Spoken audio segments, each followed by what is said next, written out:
네, 지난 시간에 이어서 개별 디자인 2 왼쪽 메뉴 두 번째 시간입니다. 지난 시간에 우리가 표를 만들고 이미지까지 넣어봤죠? 이번에는 그 이미지에 링크를 연결하는 방법, 표 안에 표를 넣는 방법, 그리고 좀 롤오버 이미지, 즉 마우스를 올렸을 때 좀 달라지는 그러한 이미지를 만들어 보도록 하겠습니다. 여러분들 드림위버 지난 시간에 했던 거 마저 열어주시고요. 이 상태에서 여백이라는 글씨는 일단 지우죠. 필요가 없으니까. 근데 쭉 봤더니 제가 디자인만 볼게요. 좀 답답하지 않으세요? 그리고 너무 왼쪽에 쏠려 있는 느낌도 듭니다. 그러면 먼저 상단에 처음에 있는 이미지는 상관없지만 두 번째 있는 배너부터는 왼쪽에 쏠려 있는 게 마음에 들지 않습니다. 그러면 얘를 이 표에 좀 가운데 왔으면 좋겠어요. 그쵸? 어떻게 하시면 되냐면 이 이미지는 무엇이냐면 바로 아래에 있어요. 여기 아래 보시면 태그 선택기가 있습니다. img라고 되어 있어요. 살짝 올려놓으시면 이미지 소스 쭉 보이시죠? 얘가 지금 선택한 애가 맨 끝에 있는 애입니다. 그럼 바로 위에 뭐가 보이세요? TD가 보이시죠? 예, 바로 칸이에요. 사실은 이 이미지는 이미지 단도로 존재하는 것이 아니라 어떠한 칸 안에 이미지가 속해 있는 거죠. 그러면 이미지가 지가 알아서 중앙으로 가는 것이 아니라 TD가 칸이 명령하는 거예요. 내 안에 있는 모든 것들은 중앙에 배치해라 라고 명령을 하는 겁니다. 때문에 어떠한 컨텐츠를 어떠한 오브젝트를 중앙 그러니까 정렬을 바꾸고자 한다면 그 오브젝트를 감싸고 있는 칸이나 div를 성격을 바꾸시면 됩니다. TD를 오셔서 속성창에 보시면 수평이라는 값이 있어요.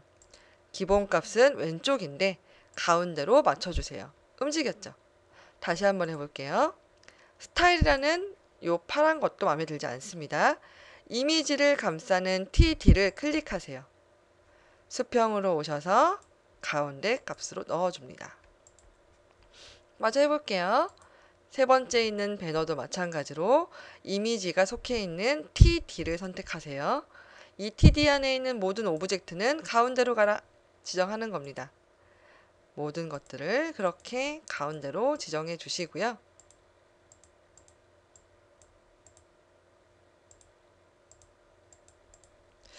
그래도 조금 마음에 들지 않아요. 뭐가 마음에 들지 않냐면 여기 위에는 여백이 있는데 반해서 중간 부분들은 여백이 없습니다. 그쵸? 마음에 들지 않습니다. 근데 이렇게 굳이 여백을 넣는 것도 좋은 방법이에요. 근데 매번 넣자니 또 귀찮습니다. 어떻게 하면 되냐면 요 이미지가 들어있는 칸의 높이를 높여주면 되겠죠. 요 이미지의 크기가 지금 이미지를 클릭하면 태그 선택기 외에도 속성창이 바뀌게 되는데요. 이미지의 크기는 지금 140에 140이래요. 그러면 이미지가 들어있는 요 칸의 높이가 140보다 높으면 되는 거 아닙니까? 그렇죠. TD로 들어오세요. 이미지가 들어있는 칸 높이가 150보다 크면 돼요. 140보다. 저는 한 200 넣어볼게요. 엔터. 그러면 차액이 생기죠. 140과 200의 차액, 60이 생깁니다. 그게 위아래 사이좋게 30씩 생기는 거예요. 여백이. 또 한번 해볼게요. 요 스타일이라고 하는 이미지의 크기는 높이가 160이래요. 답답하니까 TD의 높이를 마찬가지로 200 넣어주겠습니다. 그러면 20씩 높아졌죠.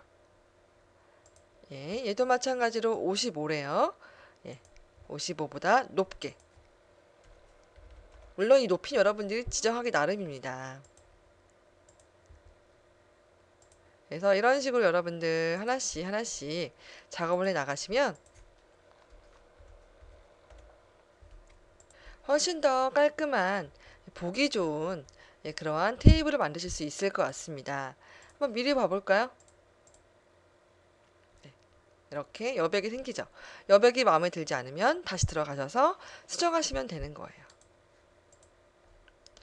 이번에는 이미지에 링크를 걸어 보겠습니다.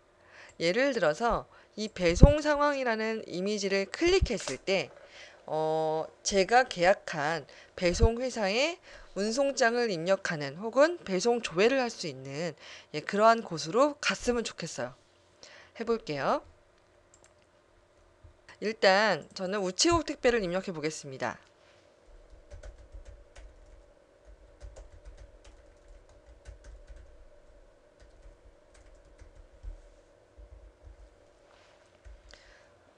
우체국 택배 배송 조회라고 이렇게 입력하셔서 바로가기 배송 조회로 들어오셔서 보시면 이렇게 작은 창이 떠요. 그럼 상단에 주소가 있죠. 이 주소를 모두 카피해 놓으세요. 카피해 놓으세요. 그리고 나서 드림이버로 옵니다. 이미지를 클릭해야 그리로 가는 거죠. 이미지를 클릭해야 되니까 이미지를 선택하세요. 하단에 보시면 링크가 보이시죠? 링크에다가 선택한 우리가 복사한 그것을 컨트롤 V로 넣습니다. 반드시 앞에 HTTP가 들어가셔야 돼요. 그러면 바깥에 한번 클릭하시면 조금 달라졌죠? 저장해 볼게요. 다시 미리 보기 한번 해보겠습니다. 생겼어요, 뭐가?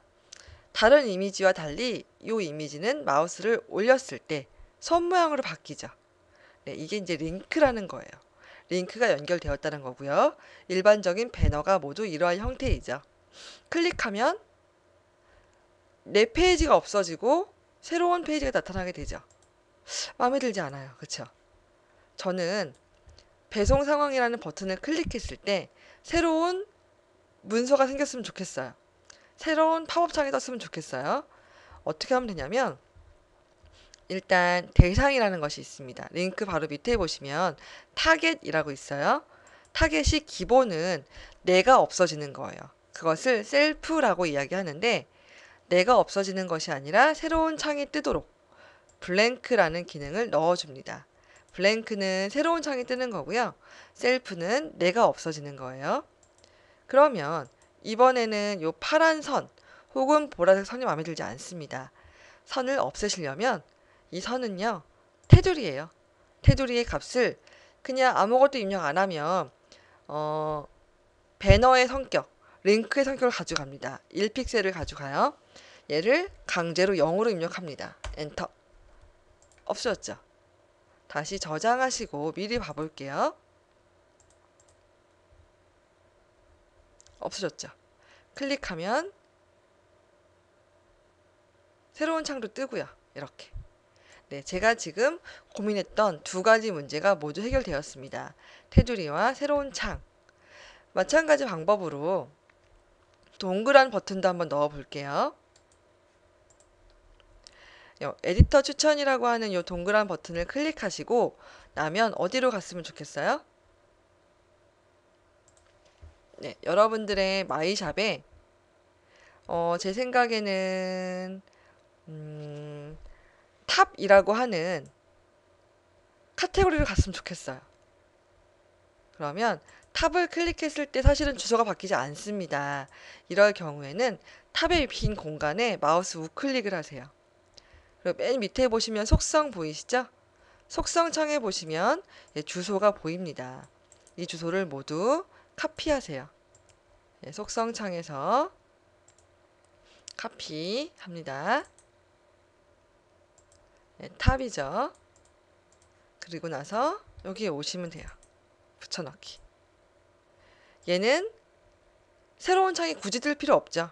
그러니까 그냥 두시거나 셀프로 두시거나 입력하지 마시거나 셀프를 선택하시거나 입력하지 마시거나 테두리 파란 선을 없애기 위해서 테두리는 0 입력하시거나 하시면 저장해 볼게요. 미리 보기 하셔서 크게 달라지지 않았지만 마우스를 올리면 손 모양 나오고 클릭하면 새로운 창이 뜨게 되죠. 이렇게 링크를 연결하실 수 있겠고요.